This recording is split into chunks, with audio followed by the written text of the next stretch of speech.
Well, guys, we're going to be talking about CNN in San Francisco here in this video. I don't know why anybody actually wants to continue to live in San Francisco. The city is a complete dumpster fire. It's very, very expensive as well.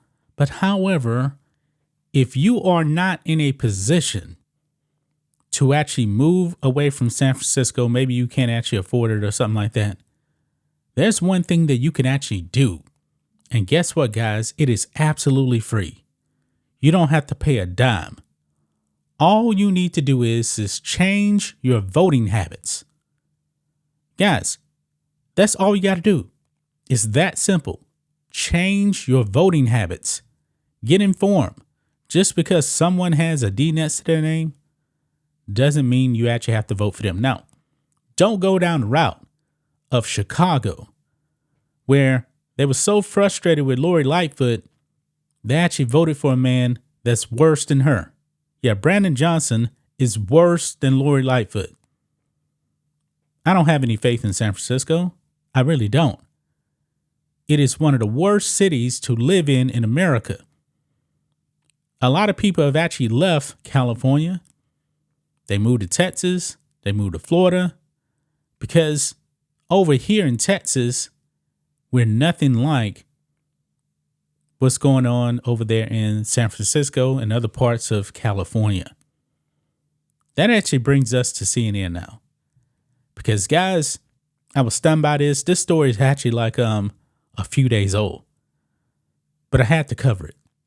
Because on TV, CNN actually went into a Walgreens in San Francisco and actually witnessed not one, not two, but 3 thefts of products from the store. Yes, look at this, guys, on the Daily Wire. CNN witnesses 3 people stealing from Walgreens over 30 minutes in Democrat-controlled city. Yeah, that's what I'm talking about, guys. The people in San Francisco, stop voting Democrat. They're pro-criminal. And guess what? You're going to be paying the consequences, not the criminals. Not the criminals, guys, but this is stunning right here. It says here, a CNN film crew witnesses 3 people stealing from inside a Walgreens in San Francisco this week in the span of just 30 minutes. The store, which is one of the most robbed Walgreens in the country, oh boy, has had to resort to locking up most items in the store behind chains or plexiglass. CNN senior national correspondent Kian La visited the store and talked with patrons who said that they have never seen anything like it in their lives. Man, I'm trying not to laugh, but hey, you guys voted for this. You guys voted for this. Let's just go ahead to the clip, man. Let's go to the clip. And this is Kian La actually tweets out the video clip here. In San Francisco, we went to the Walgreens that is the #1 spot for theft in all the 9,000 U.S. stores per Walgreens. This is where chains once shut the freezer section, and we saw three thefts right in front of us. But across San Francisco, coffee, mustard, nail polish, all locked up. They locked up mustard, guys. Mustard. Let's play this. But you guys voted for this in San Francisco. Richie Greenberg walked into a San Francisco Walgreens when he saw in the frozen food section this. Chains, heavy chains that went from padlock to padlock on both sides of the doors. And this was bizarre, something I'd never seen before. This is just more ice. There, guys, there's a Walgreens right down the road from me. I go there. Nothing is locked up in chains. You can easily go to the frozen section, pick out what you want, and you don't have to actually get an employee to unlock chains. This is how bad it is in San Francisco, though. Icing on the cake, telling us that rampant crime has become a regular part of life. So typical that in the 30 minutes we were at this Walgreens, we watched 3 people, including this man, steal. Did that guy pay? Did that guy pay? He didn't pay. Wow. The employee, whoever it is just desensitized to this. This is a normal day in a Walgreens in San Francisco. They're like, we don't even care. No reaction, man, that they're stealing stuff out of that store. Amazing. Okay. Walgreens says this Richmond neighborhood store with aisles of products like mustard locked behind plexiglass has the highest theft rate of all their nearly 9,000 U.S. stores, hit more than a dozen times a day. When thieves turned to cleaning out ice cream and frozen burritos, workers grew so frustrated they resorted to the chains. They were ordered down by corporate because of the negative messaging. So corporate doesn't even care that their product's been stolen.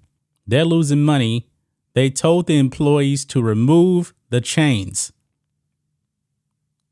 Now, if I'm running this store, guys, and first of all, I wouldn't even be in San Francisco. That's another story, though. If I was actually running this store, I'm going to lock up everything. I'm not going to tell my employees, hey, take that down. That doesn't look good.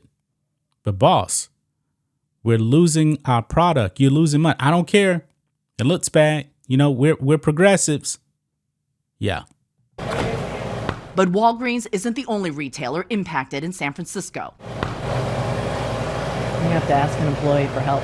At this store, frozen food is controlled with a cable lock. Fake eyelashes locked behind plexiglass, along with lotion and nail polish. At another grocery store, $14 bags of coffee under lock and key. What is this?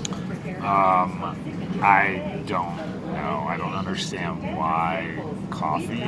Here she is. Yeah, coffee's locked up. It's become kind of like a police state in San Francisco. I don't know how else to describe it.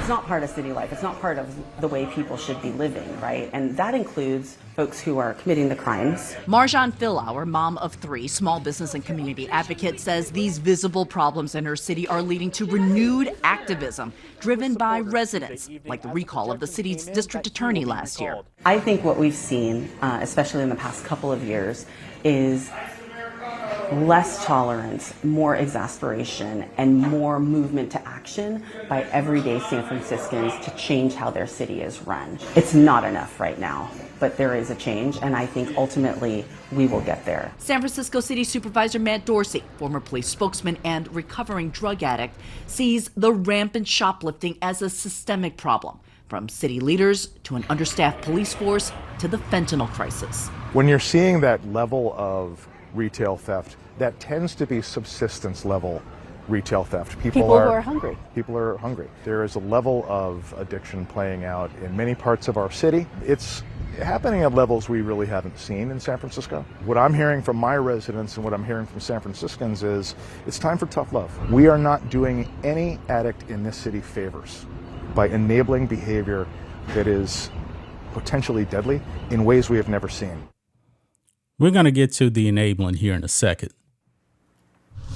Now, in a statement to CNN, Walgreens says it is focused on safety and preventative measures, but that retail theft remains one of its top challenges. Here's some important context, though, on the city, Aaron. Property crime and violent crime at the end of last year was actually lower than it was before the pandemic. So what's going on here? Low-level drug use, as well as this sort of retail theft, may be considered lower-level crimes, but they're uniformly and widely felt by so many. Aaron? All right, Kyung, thank you very much. Wow, guys, stunning.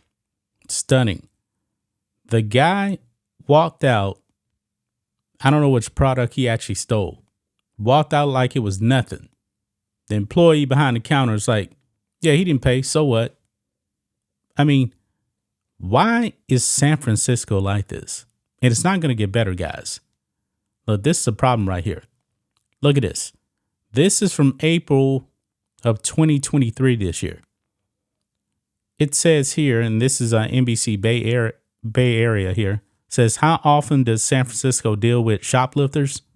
Pretty much they don't.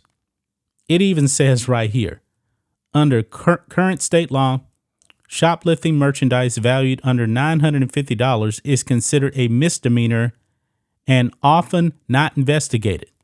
So guys, that guy in that video clip, CNN, actually has this man on video stealing, and they covered up his face. Why would CNN actually cover up his face? Because I guess they want to protect the criminal. They should have shown his face, because what that man did was wrong. He is a thief. And CNN actually protected the thief. Wow. But you guys may also remember also as well, August of 2022 here, San Francisco defunded the police before reversing course the next year amid calls for accountability. But yet nothing has changed, because they incentivize all of this stuff, guys. They incentivize this. They want the criminals to rob your stores. Theft. They want all this stuff. London Breed, man. Why is San Francisco actually electing London Breed, who is doing nothing? Nothing. She said she was going to defund the police. Look at this here. This is what she said here. Quote, we will redirect $120 million from law enforcement to support these priorities over the next 2 years. Breed said in her announcement on July 31st, 2020, that's 3 years ago. Let me repeat that. This is $120 million. Yeah. London Breed, guys. So-called, I guess, progressive. I don't know why they even call progressives progressives. They're actually regressive. And crime got so bad, guys, they had to reverse course, and guess what? It's still bad. It doesn't even matter. It doesn't even matter, guys. San Francisco, man, I truly do believe it's probably a lost cause. There's nothing that can be done. I mean, it was amazing just to see how that employee was just desensitized to the whole thing. Like, didn't even say, hey, can you pay for this? Didn't even ask the person to pay for it. Did nothing. Just like, all right, whatever. I guess they see that so much, man, that even the employees don't care if everything is stolen. I also call that not taking pride in your work, because obviously, you know, that's not taking pride in actually doing your job correctly. But you know what? San Francisco is just that crazy. It is just that crazy, guys. Get out of this city. But if you can't, like I said, you got to change your voting habits. You got to actually elect politicians that will actually enforce the law. Stealing is against the law, but they don't even care because they're not going to prosecute it. You know what, guys? If I actually went to San Francisco, what's the point of me even getting a job? I could just walk in the store, steal food, and nothing's going to happen to me. It is legalized stealing in San Francisco. That's just my thoughts on this. What do you guys think of this? Black and White Network fans, let us know what you think about all this in the comments. Make sure to subscribe to the channel, and we'll catch you next time.